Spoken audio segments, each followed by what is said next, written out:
Hello everyone and welcome back to IMinetopia Season 2.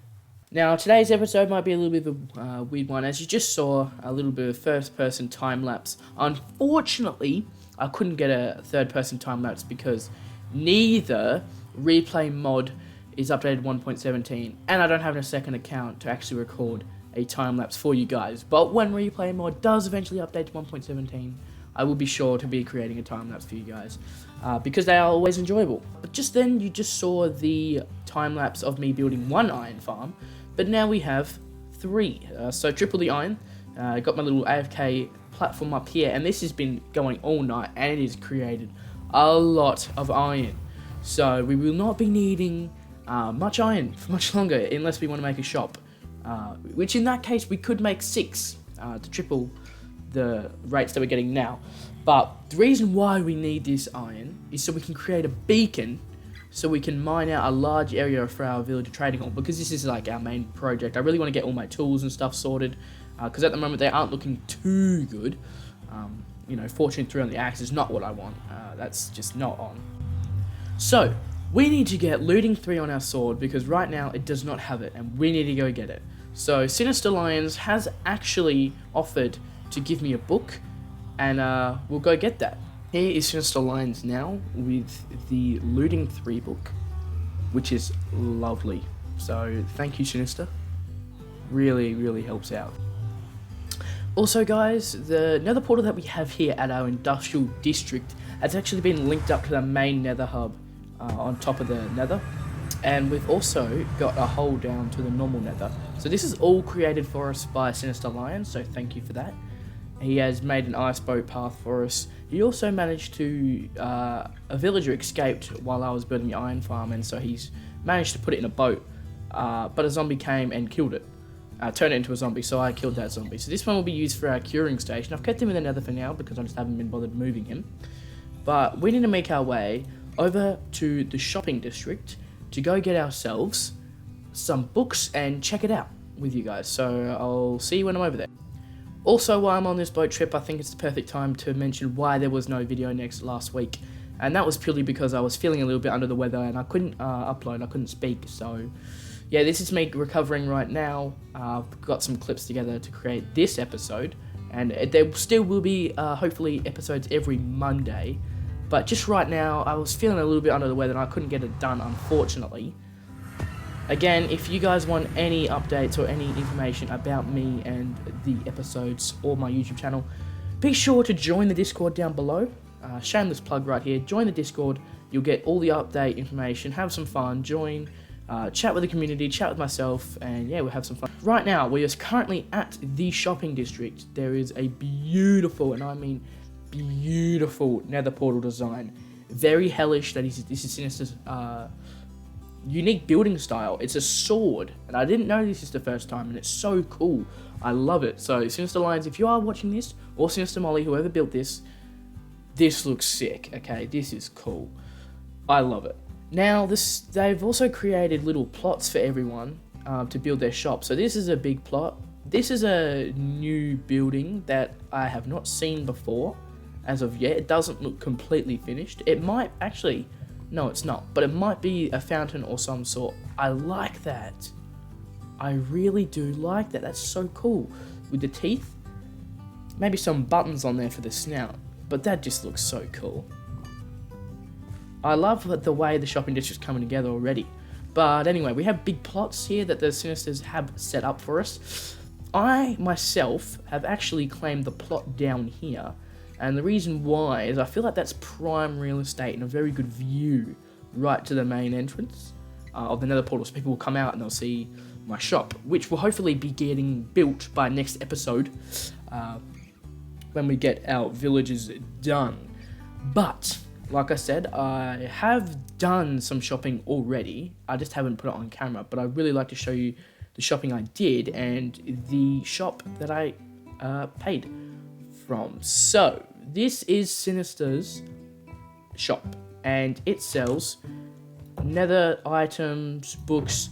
I've actually brought a few books here. I'm pretty sure he took my payment out because I did pay Yep, he did take the payment out, so I have paid already, so don't worry about that. It's 1 diamond a book, which is very cheap. Now, I'd actually really want... It's 1 diamond every 3 potions. Now, I really did think about not paying for this, because it just seems like a waste of money, but for right now, I am pretty desperate, so there goes my diamond to you. I will be using these to cure up my mending villager that I already have, so I've already purchased some mending here. I won't be purchasing any more because I'll be having my own villagers. So that's great. I've purchased some books there. I think it was a sweeping edge and a thing, and I've already done me enchanting here. So my sword is ready to go. And now that we have that, all left to do really is just find a fortress so we can get some wither skeleton skulls, because as soon as we get that, we're on. We can fight the wither and get a beacon and start working on this massive villager trading hall. So I'll see you guys there once I've either got the skulls or in the process of it. I'm not sure what I want to do as of right now. I'll find that out later. So I'll see you guys and cut to that in a bit.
Okay guys, we are back, and I have dug out a little bit of an area for the villager trading hall right underneath the villager breeder and beacon here. So what I'm thinking we want to have is for the villager to land down, get on the rails, and then us, because he will be a zombie villager, we need to convert him, so we'll have our converting station here. We'll throw a potion at him, and then we'll either have buttons to either side. So right here, these blocks and these rails will correspond with a piston that will pull it back if we press the button. So say we want it to go on the left side or the right side, the button will be there so we can choose. So if we click a button, that will go down, the villager will come down. Now all we need to do is set up a piston, which wouldn't be that hard, to the button. And what I'm thinking is, if we get our rails, we'll go 1, 2, 3, and then 4 for either side. And we have little modules for each villager. So if we keep it going, we can have a module here, which will have its work table or workbench, say there. And then we can put a trap door there. And so we will keep this going. I feel like we will probably add powered rails and that, but eventually we'll keep going down here and we'll fill out this whole room and dig it all out, and the villager will just be sent to the last slot, and we'll keep going, keep going, keep going, so we have a large villager trading hall. So I really want this to be a little bit compact here. It all depends on how far or how much villagers we want. So we have one module here takes 3 blocks, and then we'll have one in between, so another 3, 1. So that's only 2 villagers per 9 blocks. So yeah, it all depends on how much villagers we want. I really just want to get librarians now. I feel like we'll get 5 of each villager. So do we want to have it kind of curve around and make like a cross kind of shape here? So this will be this end here, we'll come around here, we'll have villages along here and whatnot. We want that because ultimately this industrial district that we have here, my big plan is for it to just have, like, under here is where the main operations will be. Up top here it's a little bit uglier and we won't be seeing any of the top bit. Like, after we've done our iron farms and whatnot, we'll have it all down here. Our sugarcane farms, all our farms will be down, placed in this area. So I just think we'll get along with this. We'll get a start on today. I feel like we'll push this back enough. Once we have that done, I'll come back with you guys with the results. Okay guys, we are back with a starter design. We don't have the texture blocks and whatnot, but we have a little bit of a shape or an outline of how this village trading hall is going to go. Like I stated before, we do want to have another section going off that way, and down the middle there, so we have a cross kind of shape. So this is just the first section here, which will house our first lot of villages. Now, behind here, obviously, we have rails going down. We have every 5 blocks a powered block, and it will run in to the wall, and then once we have a villager in here, we'll just replace the blocks here, and so on and so on. So that will all be in here. We have these 2 buttons here. When a zombie villager comes down, we obviously then cure them. Now they have an option to go either side. We can flick each lever, and the lever will let them go down each side, or here, of course. You know, once it goes down, it'll go down that way, and then, you know, vice versa. So this button here is actually connected to a redstone. Hold on, let me get rid of this zombie for a second. Yeah. So that button right there has redstone running into this redstone tower for the dispenser up there, which has our mine carts. So we can call a villager at any one time. So let's do one right here. So obviously we don't have the zombie up there as of yet, but when he does go up there, he'll be hit, taken down here, and the villager, a zombie villager, not just a normal villager, will arrive here. Once we have them cured, we will then flick the button, flick it back. He runs all the way down here, where we put in our workbench and trade with him. Once we have him all covered, we will then break this and replace this. So that's the basics of our villager trading hall at the moment. It's not looking very good. And it's not supposed to be, because I don't have the design as of yet, like I said before. It's just the outlining shape, so don't worry about that. But yeah, we have our redstone put in place and our buttons and everything working. I think it's time now that we actually start getting some villagers in here so we can start occupying this area. Once we do that, we'll come back with a base design. Okay guys, we are back, and I've got my zombie in here now. So now he'll be hitting zombie villagers, in fact, and he will be transforming them into zombie villagers. So I'd just like to show you, because you guys have not seen this firsthand, the design here. I have these 2 librarians here. One sells mending, I think one sells silk touch. I did keep them, but they aren't turned as of yet. So it will be a bit tricky to do that. So I've got my stuff here. Because we have the bud-powered torch tower, we can't just click this button anymore. It doesn't work. So I'm going to manually put that in. We're going to see firsthand how this works, transforms them, and then boom, he goes down. So that's our first zombie in the zombie villager. Unfortunately, the only way down there is through the water, so we're going to have to go chase him. But you guys saw that in action. The piston picks up the redstone once it detects the zombie villager, because it has a slightly higher hitbox, so it will detect through this string, and the observer will observe that, put out a signal to here, and so on. So you guys will know that it powers that, and they go down. So that's how it works. Now it's just a matter of us curing this guy, and it appears we have 2 of them in here. So that's a little bit, yeah. I'm gonna have to kill this guy, unfortunately, because that's on our first. So do we want to? We've got plenty of villagers, so I'm just gonna kill 1.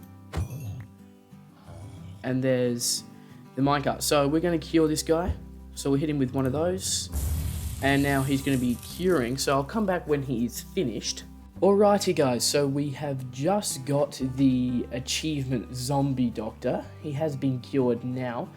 We will flick the lever, flick it back, and we'll follow this guy down here. So now if we just cover this up here, like that, he is officially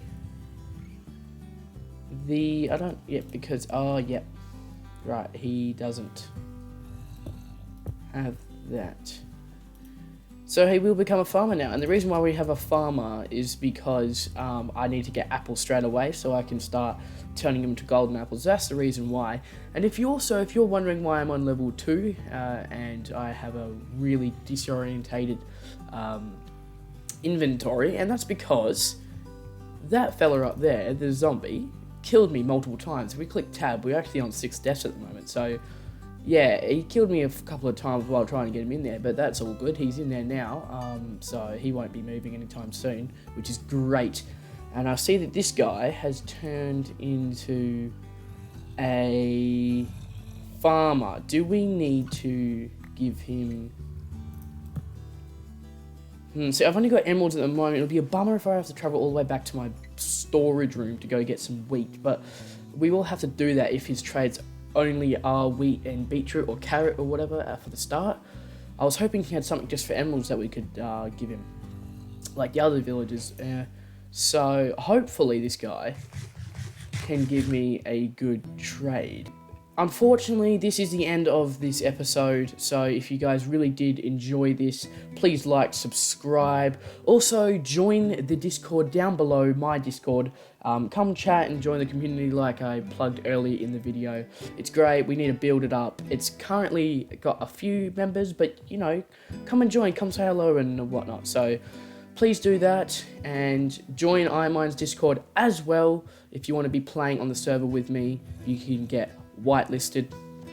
So yeah, that's enough for me, guys. So thank you all for your time, and I'll see you in the next one.